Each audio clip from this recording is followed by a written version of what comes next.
Chinese New Year is coming up, and that means one thing. Time to gather your friends and make a ton of dumplings together. In China, Lunar New Year is when families gather, and in a lot of regions, especially in the north of China, it's tradition to get everyone together and make jiaozi, aka Chinese dumplings. Me and my friends did it a bit early this year. No matter if you want to boil them, or maybe you want to steam them, or perhaps you even prefer the pan-fried pot sticker. I'll show you all of that, also my basic take on Chinese jiaozi fillings, including an option for vegans and vegetarians. Oh, and then of course there's folding the dumplings. We'll talk about that too. And if you're wondering why am I doing this, well, I have a plan. While in China there are a lot of family gatherings this time of year, in many other countries, like here in Germany, we just done that. Christmas, New Year's. So I have this idea. How about we get a group of friends together instead? Like, I'm trying to make this a new thing, a new tradition, and so I hereby invite and challenge you to Jiaozi Fest. I mean, of course you can host a Jiaozi Fest any time of the year, but Lunar New Year will be high season. And to make sure your Jiaozi Fest is a success, here's all you need to know about making Chinese dumplings at home. First, let's talk about the wrappers, or dumpling skins. Let's get one thing out of the way first. These are store-bought wrappers. The advantage is obvious, there's no work to do and they're all very uniform and thin. But there's a difference in both texture and flavor, and it's not great. They're also pretty dry, so you're gonna need like egg wash or something like that to seal them, and then when you cook them they could open back up and then everything's a mess. So guys, just make them yourself. It's not that hard. It is literally just flour with a pinch of salt and then 50% of its weight in water. That's it. You want to knead the dough into a smooth ball and let it rest, covered for at least 1 hour or up to 3 hours. The dough will get much softer in that time. So this so-called cold water dough has an amazing texture, but it's quite tricky to work with. You'll see in a bit. So for now, let's set up a very beginner-friendly alternative. We make almost exactly the same dough with flour and a pinch of salt, but this time we're gonna add some boiling water. I'm not gonna get into the chemistry of what happens, but this step really changes the texture of the dough. This one will be a lot easier to work with, but it doesn't do so well when you make boiled dumplings, only steamed and pan-fried. Either way, this dough also has to rest for at least 1 hour, and while both of them do, let's talk about fillings. There are countless different fillings for Chinese dumplings. Most of them are a mix of some type of meat or protein, then some type of vegetable for balance, and of course seasoning. If you don't eat meat, to make it short, I tried a whole bunch of things, and the easiest and most reliable way to get good results is simply following any recipe that uses meat and then substituting that meat for one of those vegan meat minces that have been popping up everywhere recently. Tried it. It works surprisingly well. We are going to talk about another meat-free option in a second though. But first, for my actual meat filling, I'm starting with this Chinese or Napa cabbage. Classic balancing component to give the filling more body while keeping it light. Pak choy or other leafy vegetables would be another popular option, but I recommend doing one extra step after dicing it really finely, which is salting the cabbage. This step draws excess moisture out of the cabbage and softens it as well. Next up, you want to prep some aromatic vegetables, like the celery over here. This could also be mushrooms, I know they're not vegetables, whatever.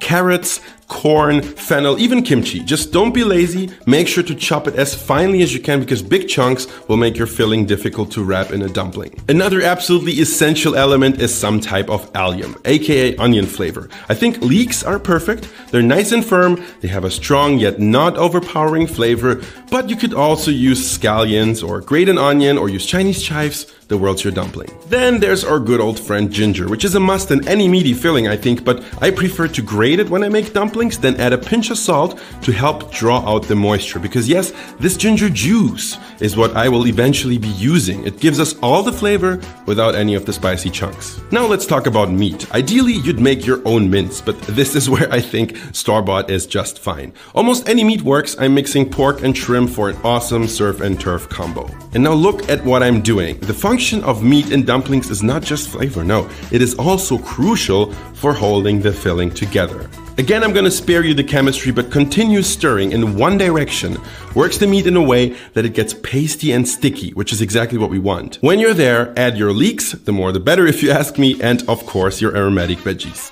Oh, and remember that cabbage, it should have softened by now, and what you want to do is squeeze out the excess moisture before you add it to your filling. We want the liquid in the filling to come from other sources instead, like a dash of cooking wine, some grated ginger juice, which I'm pressing out with my hands like the lazy savage I am, and our salty umami gods, soy sauce, and my secret ingredient, oyster sauce. Just to balance everything out, a few rounds of white pepper, a pinch of salt, sugar for balance, and MSG for a lot of underinformed rage comments under your YouTube video.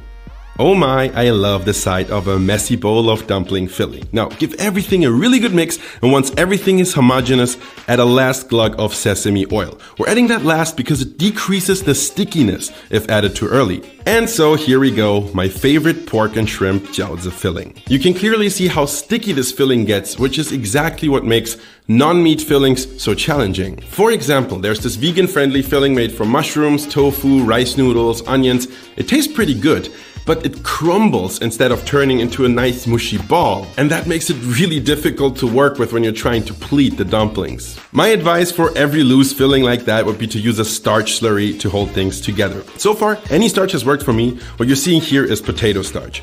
I'm making a tomato and egg filling, so the starch can just go into my hot tomatoes where it comes up to a boil for a minute or so to thicken. You could also just bring the slurry itself to a boil and then add that into any kind of loose filling as a type of glue. This one over here got really nice and thick, and it will get even thicker as it cools down.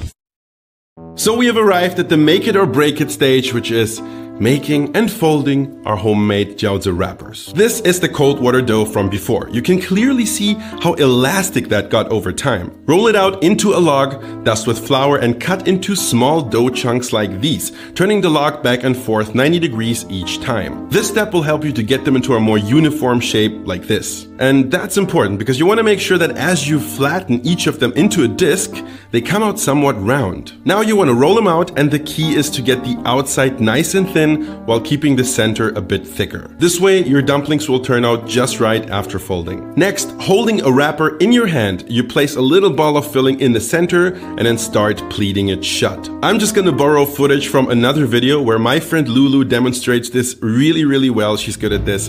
Watch this part again in slow motion if you need more clarity. Let me just mention that yes, all that rolling and folding, it does need a little bit of practice, especially the cold water dough. However, cold water dough, as I mentioned before, is the only one that's gonna do well when you're making boiled dumplings. At least that's what I think. And in order to make boiled dumplings, you add them into a pot with a good amount of almost boiling water, bring it up to a boil, only to then kill the boil with a little splash of cold water. This helps to not boil your dumplings too aggressively, and you want to repeat that 3 times, and if your dumplings have now floated up to the surface, you should be golden. As you can see, even after years of doing this, I still can't get them perfectly even. Don't worry, we'll fix that. But even still, the dough has a wonderful al dente texture and the filling tastes great, especially with a bit of dumpling dip.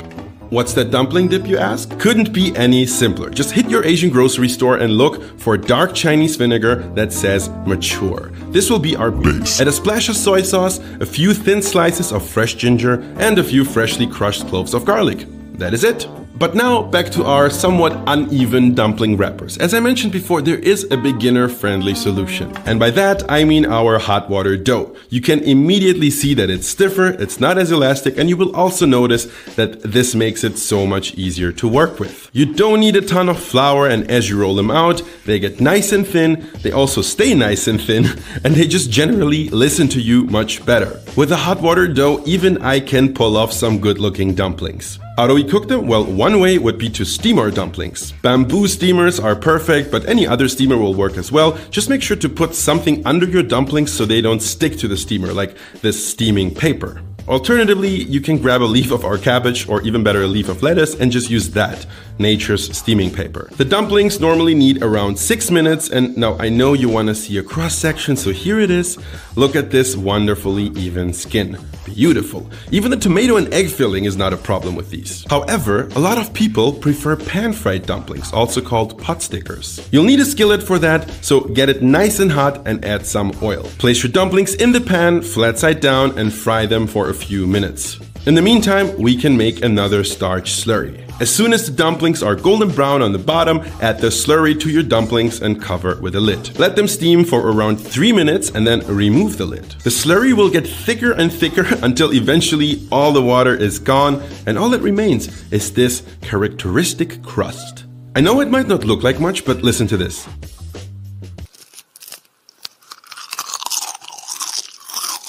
That's what I'm talking about. Delicious pot stickers with a crispy bottom and crust and a super juicy filling. I know making dumplings seems like quite a lot of work, but if you invite a bunch of friends over for Jiaozifest, this will not only be much faster, but also a lot more fun. Chinese dumplings are definitely a social event and a team effort. And so I am challenging you to throw your own Jiaozifest. Make sure to share a picture and tag me. I want to know what your dumplings look like. No judgment. I want to know what fillings you use. I want to know how your friends react. Everything. Thanks for watching and don't forget... 新年快乐! Subscribe!